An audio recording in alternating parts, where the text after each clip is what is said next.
Hi everyone, কেমন আছেন সবাই? আশা করি সকলেই ভালো আছেন, আমিও ভালো আছি। আমি কোথায় এসেছি আপনাদেরকে দেখাবো। এই সুন্দর দৃশ্যটা উপভোগ করবেন আমার সাথে সাথে। যেহেতু সকালবেলা এখন, আর আমার তো ভিডিও করার টাইম থাকে না, কারণ আমার এখন ছাড়া আর টাইম নাই, আমি সারাদিনই ব্যস্ত থাকি। তাই এই সকালবেলায় চলে এসেছি নদীর ধারে। মশা আমার ধরছে, অ্যাটাক করছে। আমি এখন এসেছি, আমি এই সুন্দর মানে প্রকৃতি আর সুন্দর এই দৃশ্যটা দেখার জন্য, উপভোগ করার জন্য এসেছি। তাই আপনাদেরকেও উপভোগ করার জন্য আমি ভিডিওতে ক্যাপচার করে নিচ্ছি, আপনারা যাতে দেখতে পারেন। ওকে, চলেন। দেখেন এই জায়গাটা, কিন্তু আমি যেটা দেখাতে চাচ্ছি, আমি যদি একটা উড়ে উড়ে এইখান দিয়ে যাইতে পারতাম, তাহলে এই দৃশ্যটা আপনাদেরকে দেখাইতে পারতাম ওখানে কি জিনিস আছে। আমি তো চোখ দিয়ে দেখতে পাচ্ছি, কিন্তু আমার মোবাইলটা অত দামি না যে আপনাদের সুন্দর করে দেখাবো। তারপর আমি জুম করে দেখাবো যে কত সুন্দর লাগছে, যে দেখাচ্ছি কি জিনিস।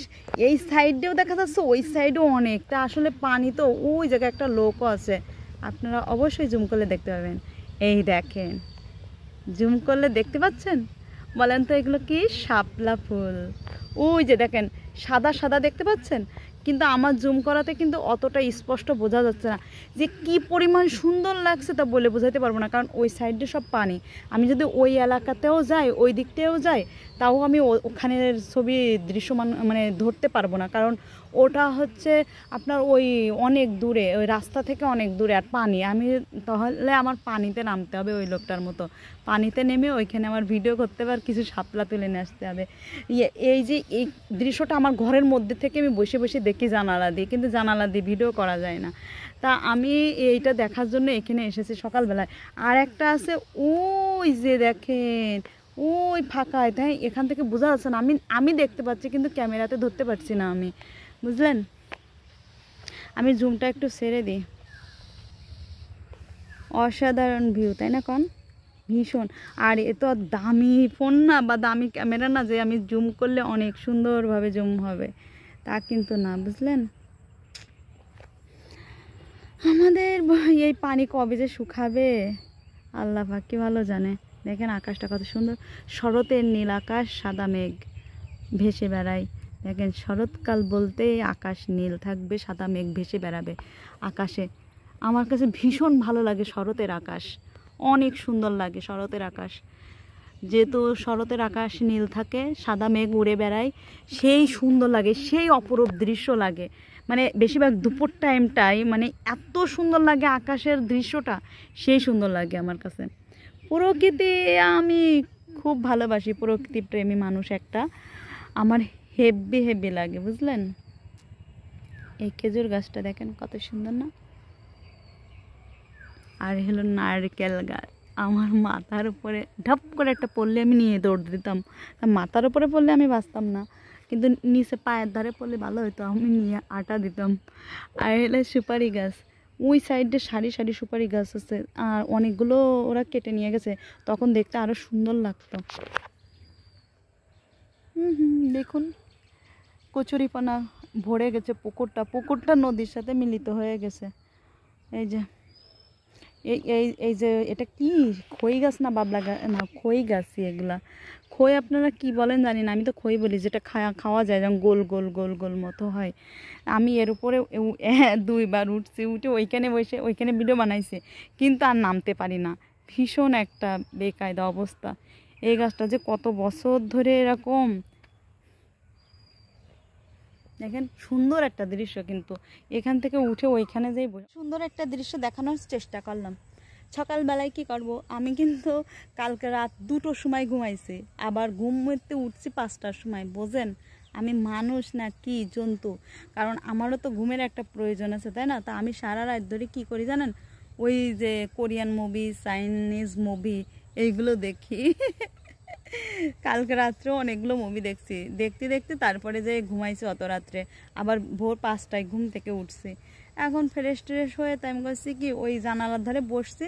তাও আজ কয়দিন ধরে দেখি শাপলা ফুলগুলো সকালবেলা এরকম সুন্দর ফুটে ওঠে। তাই আমি ভাবছি কি যে আমি উঠে একটু ফ্রেশ হয়ে ওই সাইডে যাই। তা আসলাম দেখতে, আর কি করব, আপনারা তো ভালো করে জানেন আমি বাইরে খুব কম বেরোই। আর বেরোই বলতে কি বেরোতেই পারছি না, মানে আমি একটা কাজের ভিতরে ঢুকছি, সেখানে কোনো ছুটি ছাটা নাই, সারাদিন সেখানে কাজ আর কাজ। কি করব বলেন, কোথাও বেরোতে পারছি না, ভিডিও করতে পারছি না। হ্যাঁ,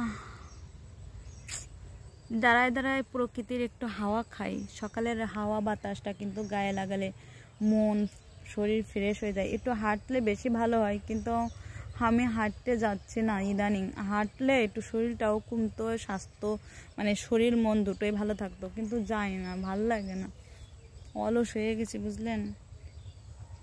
কবে যে এই কাজ থেকে মুক্তি পাবো জানি না।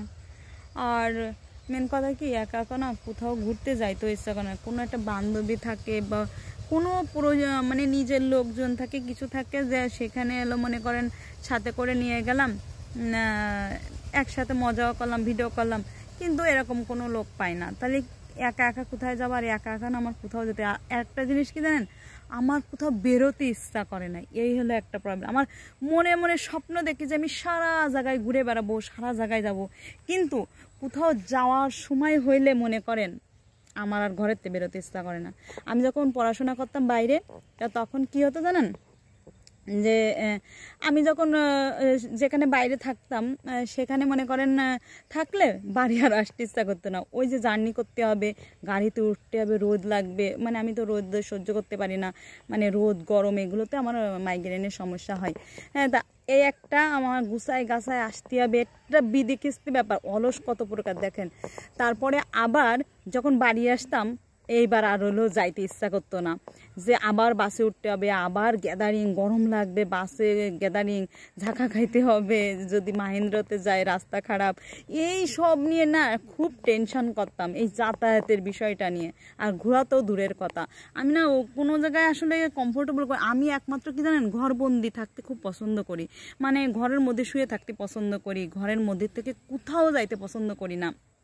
মানে আমার ঘরটা সবসময় অন্ধকার রাখলে বেশি ভালো হয়। আর আমার মা কয়, কত অন্ধকারে থাকবি, আর আলো জ্বালাইস না কেন? মানে আমি সারাক্ষণ জানালা, এই যে দিনের বেলা না আমার জানালা সব সময় বন্ধ থাকে, মানে কোনো সময় জানালা খোলা থাকে না।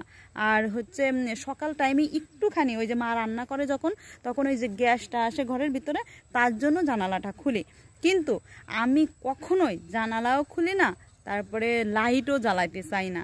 এটা নিয়ে আমার মা খুবই করে। আর আমি সবসময় ঘরের মধ্যে শুয়ে থাকি, কারোর সাথে মিশতেও ইচ্ছা করে না। ওই যে মানে আশেপাশে মানুষজন তো এখানে ওখানে দাঁড়ায় দাঁড়ায় গল্প করে, মহিলারা আছে এমনিরা যা, কিন্তু আমি কোথাও না, আমি ওই মোবাইলটা নিয়েই ঘরের মধ্যে ওই মোবাইল দেখি সারাক্ষণ, আর নাই ঘুমোই পড়ি, এই করি। আমি কেমন হয়ে গেছি না, আমি আসলে এরকম কেন? আমি, মানুষ কত এনজয় করে, মানুষ কোথায় ঘুরতে মুরতে বের হয়, বিকেল টাইমে একটু ঘুরে বেড়ায়, হাঁটাচলা করে, আমি তা করি না। আমি যেন একঘেয়েমি হয়ে গেছি, একগুয়ে হয়ে গেছি, মানে কীরকম যেন একটা হয়ে গেছে। হ্যাঁ, আসলে জানি না কেন এরকম হয়। এই যে আপনাদের সাথে একটু কথা বলতেছি এইভাবে জাস্ট। আর আমার না কোথাও কেউ বেড়াইতে যাইতে করলেও যাইতে ইচ্ছা করে না। আমার খালা বাড়ি, আমার ফরিদপুর খালা বাড়ি, বুঝলেন। তা আমার খালা বাড়ি আমি যখন ক্লাস 2-তে পড়ি নাকি 1-এ পড়ি, 2-তে পড়ি সম্ভবত, তখন আমি গেছি, আর জীবনে কোনো দিন যাইনি। আমার খালা তো 2 ভাইয়ের বিয়ে হয়েছে, তা বিয়েতে আমার মা সবাই গেছে, কিন্তু আমি শুধু যাইনি। আমি কিন্তু টাকা পয়সা দিয়ে দিছি, তা আমিই যাইনি। আর হচ্ছে মানে কোনো জায়গায় আমার যেতে মন চায় না। আর কারোর বাড়ি গেলে মনে করেন আমি অস্থির হয়ে যাই, গরম লাগে, মানে কেমন যেন আনইজি ফিল করি, কোনো জায়গায় ঠিক মতো বসতে পারি না, শুতে পারি না, অস্বস্তি লাগে, কখন বাড়ি আসবো এই চিন্তা করে। আর কেউ যাইতে বললেও মনে করেন আমার কত এই যে ফেসবুকে মানে বান্ধবীরা বলেন যে আপুরা আছে, তারা আমাকে কতবার বলছে যে আপু আসেন, আমাদের বাসায় আসেন। ও মা, ওই দূরে দূরের কথা শুনলে আমার মাথার মধ্যে আগেতে ঘোরে। সামান্য একটু যশোরে, তাই আমি যাই না। যশোরে আমার একটা আপু আছে, সে আমাকে কতবার বলে যে আপু আসেন, একটু দেখা করে যান, আপু আসেন, এই সামনে সব বলে, কিন্তু আমি যাই না কেন জানি না। আমার রিলেটিভদের বাড়ি সামান্য, আমার মামার বাড়ি এই কাছে 5-10 মিনিট হাইটে গেলে, তাই আমি যাই না। তাই আমি 1-2 বছর পরে যাই, সামান্য 5 মিনিটের ব্যাপার আমার মামার বাড়ি যাইতে, তাই 1 বছর পরে তাই যাই, যদি কখনো প্রয়োজন হয় তাই, তাছাড়াও কখনো যাই না। কেমন মানুষ আমি। অনেক কথা হয়ে গেল। এখন আপনাদেরকে একটা কথা বলবো, প্লিজ আপনারা যারা এখনও সাবস্ক্রাইব করেননি প্লিজ সাবস্ক্রাইব করে দিবেন, লাইক কমেন্ট শেয়ার করে দিতে ভুলবেন না, আর এই বোনটার পাশে থাকবেন প্লিজ প্লিজ। এই নিপা মোনালিসা লাইফস্টাইলকে একটু সাবস্ক্রাইব করে দিবেন, পাশে থাকবেন, যেহেতু আমি তো নতুন, বোঝেন তো, ভিডিও তেমন তৈরি করতে পারি না, তারপরে ওই যে চেষ্টা করি। আর আপনারা অনুপ্রেরণা দিলে, উৎসাহ দিলে আমি নিশ্চয়ই ভালো ভালো কিছু করার চেষ্টা করব। আর আপনারা যদি পাশে থাকেন, এভাবে ভালোবাসেন অবশ্যই। আর আপনারা সকলেই ভালো থাকবেন, সুস্থ থাকবেন, আর অনেক দোয়া রইল আমার তরফ থেকে। আর আমার জন্য একটু দোয়া করবেন যাতে ওই যে শয়তানদের বদনজর না লাগে, কারণ অনেকে তো আমার পিছে লাগে, বুঝলেন, এই জন্যে মানে ফেসবুকে বেশিরভাগ পিছে লাগে। ও আমার মানে আমার জন্য একটু দোয়া করবেন, যারা আমার শুভাকাঙ্ক্ষী, যারা আমাকে ভালোবাসেন, তারা আমার জন্য একটু দোয়া করবেন। আর আমি আপনাদের জন্য মন থেকে অনেক দোয়া করি, আর আপনাদেরকে আমি প্রচুর ভালোবাসি, সত্যি কথা। আর আপনাদের সুন্দর সুন্দর কমেন্ট দেখলে আমার মনটা ভরে যায়, সত্যি। আপনারা সুন্দর সুন্দর কমেন্ট করবেন, বুঝলেন। ওই যে দেখেন সাদা মেঘ, নীল আকাশ, অসম্ভব সুন্দর।